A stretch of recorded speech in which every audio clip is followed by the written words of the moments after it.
ያብሔር ምስክር 5 አርጉልኝና ማለት 5 ሚሊዮን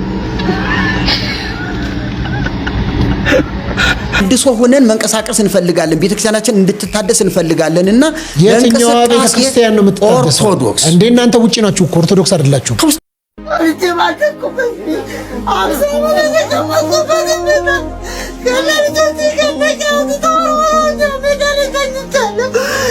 መተኛት እንቅልፍ ህልም ማየት ነጋል ነጋ ብዬ ሳልሳቀቅ አላርም ጮኸ አልጮኸ ብዬ ሳልሳቀቅ ማዳም መጣች አልመጣች ብዬ ሳልሳቀቅ መተኛት።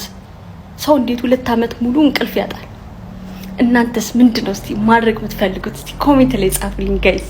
ሰላም ቤተሰቦች፣ ምርጥ ኢትዮጵያውያን እንዴት ናችሁ? ያኪና ለማርያም ከዩጋንዳ ካምፓላ ነኝ። ዛሬም እንደተለመደው ልዩ ሀሳቦችን በራሳችን አመለካከት በራሳችን መንገድ የመቀኘት ፕሮግራማችን ጀምረዋል። መጀመሪያ የምናደርገው አንዲት እህታችን ልክ እንደኛ ስደተኛ እህታችን ማለት ነው ከወደ ዱባይ እንግዲህ አገር ቤት ሲሄድ ወደ ኢትዮጵያ ስገባ የናፈቀኝ ነገር ብላ የገለጸቻቸው ነገሮች አሉ። ላይክ እኛም እንደሚናፍቀን ማለት ነው። ለመናገር አገርን የሚያክል አገርን የሚመስል ነገር የለምና ሁሉ የሚሆነው ሁሉ ኩራት የሚሆነው በሀገር ውስጥ ነውና የዚህ እህቴ አስተሳሰብና ሁኔታ የናፈቀን ነገር በሙሉ እኔ ጋር ስላለና በቃ ፌል ስላደረኩኝ እስኪ የሷን እናስከትል ብዬ ነው። በሷ ልጀምር ብዬ ነው። ኢትዮጵያ ስገባ ማድረግ የምፈልጋቸው 4 ወሳኝ ነገሮች፣ የመጀመሪያው ቤተክርስቲያን ሄዶ መዘመር፣ ፈጣሪ ፊት ተንበርክኬ ማመስገን፣ ትላንትን ያሻገረኝን አምላክ ትላንት አልፉን ብዬ ያስጨነቁኝ ችግሮች መከራዎችን ያሳለፈኝን አምላኪን ተንበርክኬ ማመስገን።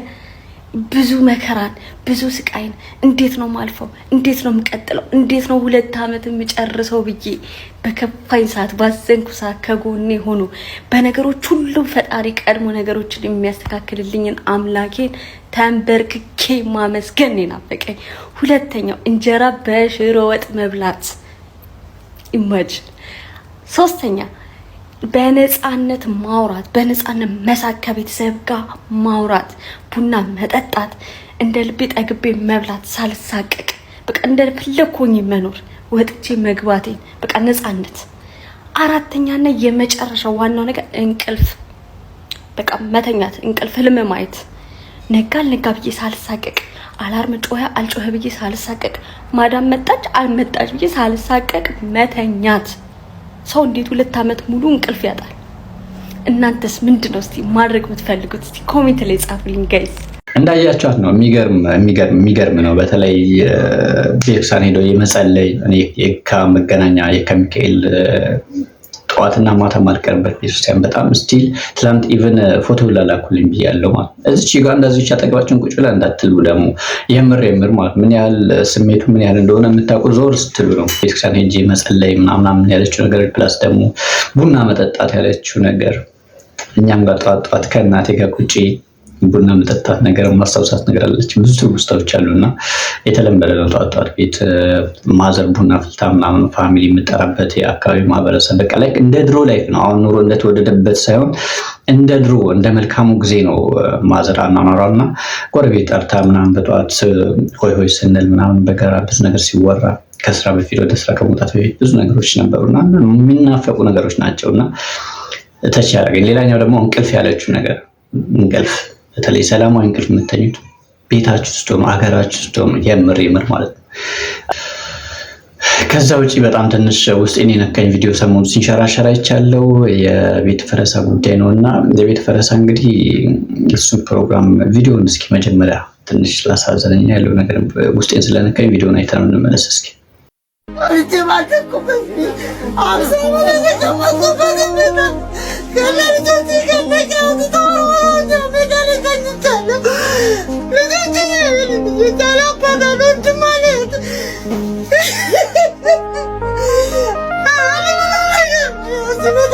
I'm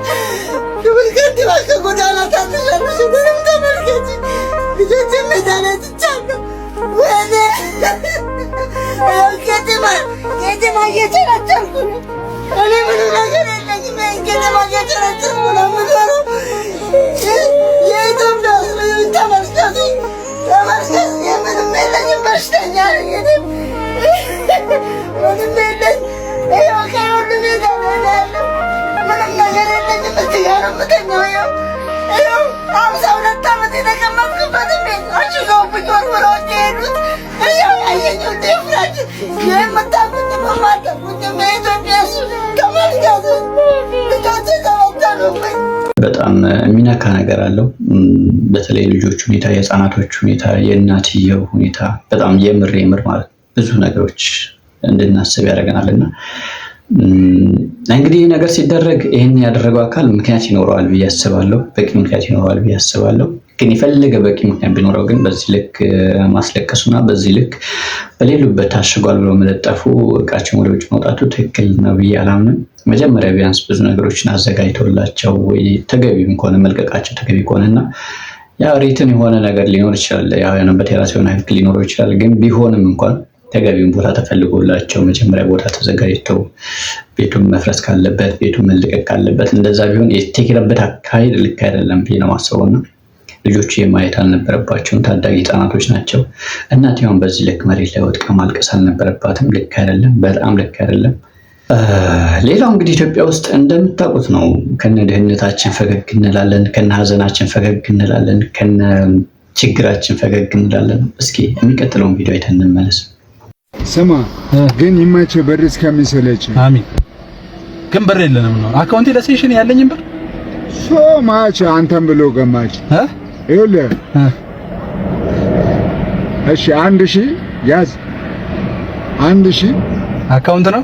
አዎ ዘን ያዝለት ራስ የቆሸልክ የወልክ ነው። እኔ ካሹን ስጥልንና ኡስማን ሂድ በእናትህ ታስረብሸን። እምቢ አለ እኮ። አይ ካሽ ፋይስ የለም ካሹ እስሜ በእናትህ እኔ ቢኖረኝ አልሰጠህም እንዴ? 2000 ብር ነው። አንተ 2000 ብር የሚጠይቅ ሰው አጋጥሞኝ አያውቅም። እኔ ወላሂ ሱብሃንከ ወላ ሐዲ ቁድራ አንተ ይሄን 4000 ብር ነው የሚለው እሱ።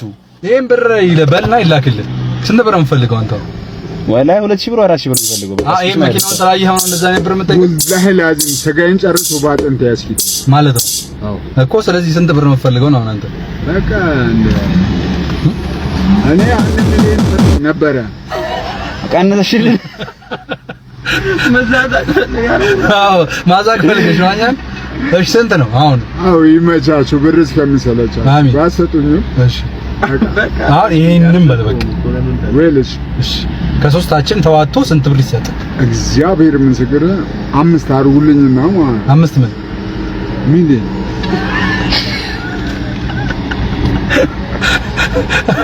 አታዝጊ ነገርና እንጃ አታዝጊ 5000 ያስኮረኩማል እናንተ ትልቅ ሰው ነው ብለን ነው እኛ እንዳያችሁት ነው። ይህ ሰው እንግዲህ ፊቱ ላይ ያለ ብርሃን በዚህ ድህነት፣ በዚህ ሁኔታ፣ በዚህ ጉስቁልና ማየው ደስታ፣ ማየው ተስፋ በጣም የሚገርም ነው። እውነት ለመናገር ኢትዮጵያኖች ሁላችን ቢሆን ፈገግታችን አንጣ ከነ ችግራችን ፈገግ የምንል ማህበረሰቦች ነን።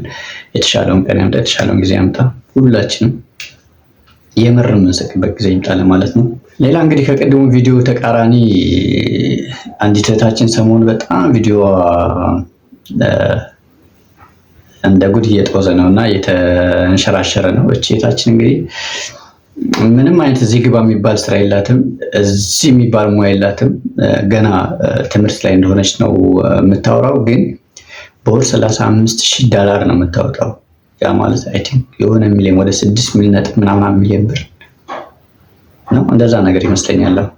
ባይገስ ካልኩሌት አደረገው ወደ $35,000 ነው እንግዲህ በወር የምታወጣውም ለምግብ፣ ለአንዳንድ ወጪ ወጣ ብላ ዘና ለማለት ለምናምን ለቤት ኪራይ እንደዚህ ላሉ ነገሮች ናቸው የምታወጣውና ግን ኢትዮጵያዊ ነች። አይ ቲንክ 2 ዓመት አካባቢ ነው የሆናት ነው መሰለኝ። አይ ዶንት ኖ እንደዛ መሰለኝ። በትክክልም እኔ በጣም ግን ቪዲዮውን አልጨረስኩትም፣ ደግጬ ነው ያቋረጥኩትና አይ ቲንክ እንደዛ መሰለኝ።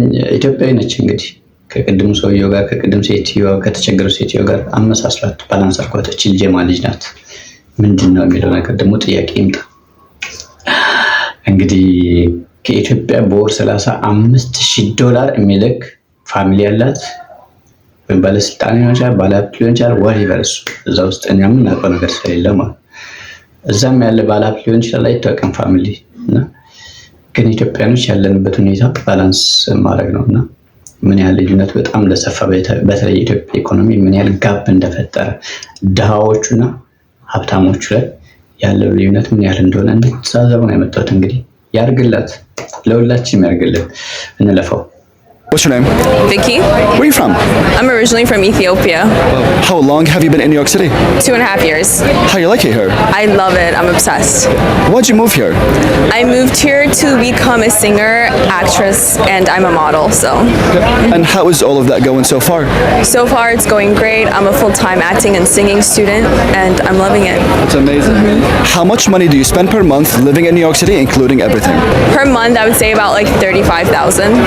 How do you spend it? Rent, shopping, going out every day. Not every day, but a few times a week. Dinners, I don't know, like tennis, working out, spas, and yeah. And how do you make that money? I just do. You just do? Yeah. You manifest it? I manifested. Okay. Yeah. How is dating in New York City? Dating is really fun. I really love dating in New York, yeah. Okay. And how is it going so far? So far it's going great. I love it. I recommend it. I recommend every girl to experience dating in New York City while they're still in their 20s. Yeah. If you were to give life advice to everyone that's watching, it can be anything, what would you say? Follow your dreams, never take no for an answer, never give up, and like dream as big as you.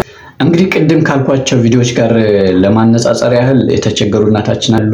ዘን የተቸገረው በፊቱ ላይ ከነችግሩ ፈገግታ የምናይበት ሰውዬው አይተናል። ዘን ደግሞ ከዛ በኋላ ልጅቷን ደግሞ $35,000 በወር ወጪ የምታደርገው እህታችን አየን። የዚህ ሁሉ ልዩነት ዲፈረንስ የፈጠረው ምንድነው? አሰራር ነው ብዬ ነው የማምነው። አንዳንድ አሰራሮች ይኖራሉ። ለምሳሌ እሸቱ አንድ ቪዲዮ ለቆ ነበር፣ እንከታተለው። ዶንኪ ቲዩብን ደግፉ። ውጭ ሀገር ከሆናችሁ ይሄንን ባርኮድ ምስካን ብታረጉት ጆይን ወደሚለው በተን ይወስዳችኋል። በ5 በ10 ቤተሰብ ሁኑና በቃ ሳይታወቃችሁ ትልቅ ሚዲያ ፍጠሩ። ሀገር ውስጥ የሆናችሁ ደግሞ ይሄን ባርኮድ ስካን ያደርጋችሁ ዶንኪ ቲዩብን ደግፉ። እኔ አሁን ላይቭ ቁጭ ብያለሁ፣ የትም አልሄድም። እቺን ሳልጨርስ 8 ቀን ነው የቀረኝ ለደሞዝ። እቺን ነገር ሳላስተካክል እኔ ከላይቭ አልወጣም። ላይቭ ቁጭ ብያለሁ። በ0975 51 63 60 ደውሉልኝ። እረፍት ያስፈልገኛል። ከአንድ 7 ዓመት ሆነኝ እንግዲህ ስራ ከጀመርኩ በዶንኪ ቲዩብ። ፋታ የለውም። እረፍት ላይ እንኳን ሆኜ ስልክ እረፍት የለውም፣ አይምሮ እረፍት የለውምና በዚህ አጋጣሚ ቴክሳስ ዳላሶች ባለፈው እናንተ ጋር ርፍ ብዬ ነው የመጣሁት። በጣም አመሰግናለሁ። ለስራም ቢሆን የጠራችሁኝ ግን ለስራ ሳይሆን ለእረፍት እንደጠራችሁኝ ነው የገባኝ። ምክንያቱም በጣም የሚገርም ጊዜ ነው ያሳለፍኩት። ሎስ አንጀለሶችንም ከልብ አመሰግናለሁ። ዋሽንግተን ዲሲዎች አሁን በሜምበርሺፕ እንግዲህ እነ ወገኔ ኢትዮጵያ፣ እነ ኒኒ፣ ሌሎችም ካሊፎርኒያዎች፣ ዳላሶች፣ ቴክሳሶች፣ ሂውስተኖች በቃ ሜምበር። እኔ አሁን የምነዳው መኪና ፕራዶ ነው። 17 ሚሊዮን ብር ነው። የዛ ላይ የኔ አስተዋጽኦ ግን 600,000 ብር ነው፣ 500,000 ብር የባንክ ነው። ባንክ ነው የገዛው። ይሄን መኪና አንድ ወር ክፍያ ባቆም እንገናኛለን ታክሲ ላይ ሰልፍ ላይ ማለት ነው። ምን ማለት ነው? በጣም ብዙ ሰው በ3 ዓመት ቢዝነስ V8 ሲነዳ ታየዋለ። እንትን ጀመርኩ ይልሃል፣ ፎቅ ጀምሬ ይልሃል፣ ፋብሪካ የሱ አይደለም። የፈለከው ነው አብርሽ፣ እኔ እናንተ እንውጣ በመስኮት የፈለከው ዘመናዊ መኪና አስቁመን እስኪ ሊብሬ ያሳየኝም ባሉ የለም፣ ባንክ ነው። የፈለገ ቢሊዮነር ነው ማወራ። ይኸውልህ ሁለት ነገር ነው ሳይገባኝ ቀርቷል። ባለሀብቶች ብሩ ቢኖራቸው ራሱ በብራቸው ፎቅ አይሰሩ፣ በብራቸው ቤት አይገዙም። ለምን? ሪስኩን ባንክ ሼር እንዲያደርጋቸው ይፈልጋሉ። ኤቭሪባዲ በባንክ ነው የሚንቀሳቀሰው። እኔ ይሄንን በግልጽ ማወራው ለምሳሌ እኔ ጓደኛ አለ እኩያዬ ነው ምናምን ከኔ ቀድሞ ነው ስራ የጀመረው። 10 ዓመት እየለፋ ነው የሆነ ሱቅ ነገር ወይ ህንጻ መሳሪያ ከፍቶ እያለ ነው ምናምንና እኔ በፕራዶ ሲሄድ ሰዎች ያዩና ያው እሸቱ ከኋላ ተነስቶ በፕራዶ ሄዳል፣ አንተ እዚህ በቪትስ ትንኮራኮራለህ። ሞራሉን ይነኩታል። ቪትስ እኮ የሱ ነው፣ ሊብሬ ያለው። አይገርምም? የሆነ ችግር ቢገጥመው መሸጥ ይችላል። እኔ አልችልም። አይኔ ያየ ፕራዶ እንደቆመ ነው ችግሬን የምጋፈጠው። እንግዲህ እሺ ሰሞኑ ችግር ላይ ብትሆንም እሷን ቪዲዮ ያስቀደምኩበት ምክንያት አለ። ሰሞኑ ችግር ላይ ነኝ አለ። ሰራተኞች ልበትን ነው አለ። በውስጥ የምር ከልብ ባለኝ ሀሳብ ግን ያው ብናገዘው ቢቻል የሚል ሀሳብ አለኝ። እንደኔ ቢታገዝና ሰራተኞቹ ባይበተኑ የሚል ሀሳብ አለኝ። ይሄን ቪዲዮ ያስቀባሁትም ለዛ ነው። መልካም እድል ገጥሞት ሰራተኞች በሙሉ በቤታቸው በሁኔታቸው በብዙ ነገር የተወጠሩ ሰዎች ሊሆኑ ስለሚችሉ ወደ ስራ ገበታቸው ተመልሰው እዛው ቆይተው ሁሉ ነገር መልካም እንደሚሆን እንዲሆንላቸውና ህዝቡ እንዲረባረብ ነው የኔ ፖዚቲቭ ጥያቄ። ከዛ ውጪ ግን ሁለተኛ ቪዲዮ ላይ ስለ መኪና ያወራው ነገር ስለ ብድር ያወራው ነገር 600,000 ብር ወር 500,000 ብር አካባቢ ነው አስተዋጽኦ ያደረገው። ግን ወደ 17 ሚሊዮን ብር ነው የሚያወጣ መኪና ነው የተሰጠውና ይህ መኪና እንግዲህ ወደ 17 ሚሊዮን ብር አስቡት። ለጥቃቅን ቢዝነሶች ለተሰማሩ እንደዚህ ምንም አይነት የስራ ኦፕሽን ሳይኖራቸው አይዲያ ኖራቸው ያሉ ሰዎች አሉ። ለእነሱ ኢትዮጵያ ላይ የተወሰነ ሚሊዮን ብር ቢሰጥ ምን ያህል ሰው ከስራቸው እንደሚኖር፣ ምን ያህል ቤተሰብ ከስር እንዳለ፣ ምን ያህል ሰራተኛ እንደሚቀጥሩ ግን አብዛኞቹ ባንኮች እየሰጡ ያሉ ለሀብታሙ ላለው ሰው ነውና ለዛ ነው ልዩነታቸው በጣም እየሰፋ ያለው ለማለት ነው። በጣም ከባድ ይሆን ያለውም ለዛ ነው። አሁንም ቢሆን ሊታሰብበት የሚገባ ካልሆነ ደግሞ የተወሰኑ ሰዎች ብቻ የሚኖሩበት ሀገር ሊሆን ነው ማለት ነው። ይህ ነገር ቢስተካከል ለማለት ያህል ነው። ቤተክርስቲያኒቷን በፍርሃት ነው ያለው። እንኳን አንተ ኦርቶዶክስም አልቀማችኝ። ኦርቶዶክስ ተሐድሶ ነኝ ይበሉ። አይችሉም። የማይችሉበት ምክንያት እርሶ እየነገሩኝ። ይኸውልህ እንኳን አንተ ኦርቶዶክስም አልቀማችኝ። እርሶ አሁን ምንድነው ኦርቶዶክስ ኖት ፕሮቴስታንት ኖት? ቅድም ተሐድሶም ተደጋጋሚ እያሉ ስላነሱ ተሐድሶ ኖት እርሶ? ታጥማ ማን ያስቀምጣል? ካልሆናችሁ ማደስ አትችሉማ። ለምሳሌ ይሄንን ቤት ማደስ ይሄን ስቱዲዮ ማደስ የሚፈልግ ሰው ውስጥ ገብቶ ሊያድስ ይገባዋል። ከውጭ ሆኖ ምኑ ነው የሚያድሰው? መስቀልም አድርገዋል፣ ጥቁር ክርም አድርገዋል። ስላየሆኝ እኮ ነው እኔ። ይሄንን ለምንድን ነው የሚያደርጉት? እርሶ ኦልሬዲ ኦርቶዶክስ ቤተክርስቲያንም እርሶን አውግዛለች አንቀበልም ብለው በቀጥታ ወደ ፍትህ ሚኒስቴር ወይም ደግሞ አሁን ሰላም ሚኒስቴር ሄዳችሁ ስትቀበሉ ፍቃድ ስታወጡ የየት ቤተ እምነት ናችሁ? which means ኦርቶዶክስ አይደላችሁ። ኦርቶዶክስ ተሐድሶ ቤተክርስቲያን። ስለዚህ ኦርቶዶክስ ተሐድሶ የሚባል የለማ። የፈቃድ ከሰጠን ምን አገባ? እናንተ ናችሁ። አዎ እናንተ ናችሁ። የኢትዮጵያ ኦርቶዶክስ ቤተክርስቲያን አትወክሉማ? እንወክላለን። በምን? እናንተማ የኢትዮጵያ ኦርቶዶክስ ተሐድሶ የሚባል የለም። ይኸውልህ እዚህ ላይ ሁለት ተነጋግረን እንለፍ።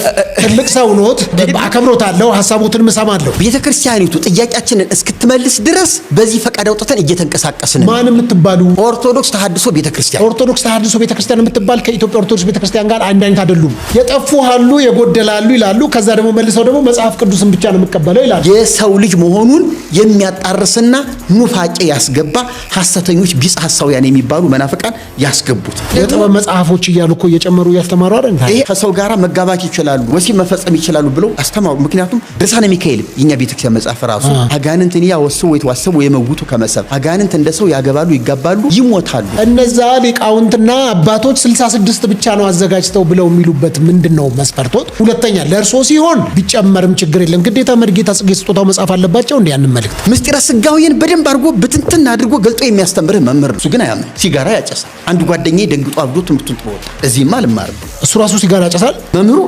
አዎ ወጣ ብሎ ሲጋራ እያጨሰ። ከፈለክ ልጠቆም ሄድና ተማር። አይ እኔ ጉዳይ ተመጣጣ እግዚአብሔር የለም እንዳትል ነው የምፈራለህ እንጂ ይሄን መጽሐፍ ባነብልህ ክርስቶስ አማላጅ ነው የሚለው። 80 ሀዱ ነው አይደል? 80 ሀዱ ነው ግን ግዕዝ ስለሆነ እንዳለ ግዕዙን እንዳለ ነው ያተሙት። ህዝቡ አያውቀውማ፣ ጥያቄ አይፈጥርበትም ለህዝቡ። ችግሩ አማርኛ አንብቦ ነው ህዝቡ ጥያቄ የሚፈጥርበት። ይሄ ለምን እንደዚህ ሆነ የሚለው አማርኛ ላይ ነው እንጂ ግዕዝ ላይ አይደለም። ያ መጽሐፍ ቅዱስ ይማልዳል ይላል፣ አስታራቂ ነው ይላል፣ ዋስ ነው ይላል። እንዳለ ፕሮቴስታንቱ እንደሚቀበሉ ማለት ነው፣ ልዩነት በሌለበት። በዚህ መጽሐፍ ላይ የጨመረ አንዳች የጨመረ በዚህ ላይ ያለበት ይጨመርበት የቀነሰም ብሎ ይላል። ስለዚህ ያንን እንደ መደምደሚያና እንደ ማዕዘን አድርገው እንደ ቱምቢ አድርገው ወስደው በቃ የሚጨመርም የሚቀነስም የለም ይላል። ሁለተኛው ቆሮንቶስ ይላል። ሁለተኛው ስለጠፋ ነው።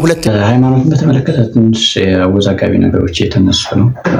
በተለይ አብዛኞቹ ሃይማኖቶች ከሁሉም ሃይማኖቶች ማለት ይችላል ኢትዮጵያ ውስጥ ያሉ ሃይማኖቶች ትንሽ የሆነ እርስ በራሱ የእንትን የመቀራረብን የሆነ ከውስጥ የሆኑ ሰው ግሩፖች ወጥተው የመከፋፈል ሁኔታ እየበዛ ነው እና እንግዲህ ትንሽ ያስደነግጣል። እውነት ለመናገር ፈጣሪ መረጋጋቱን ይስጠን።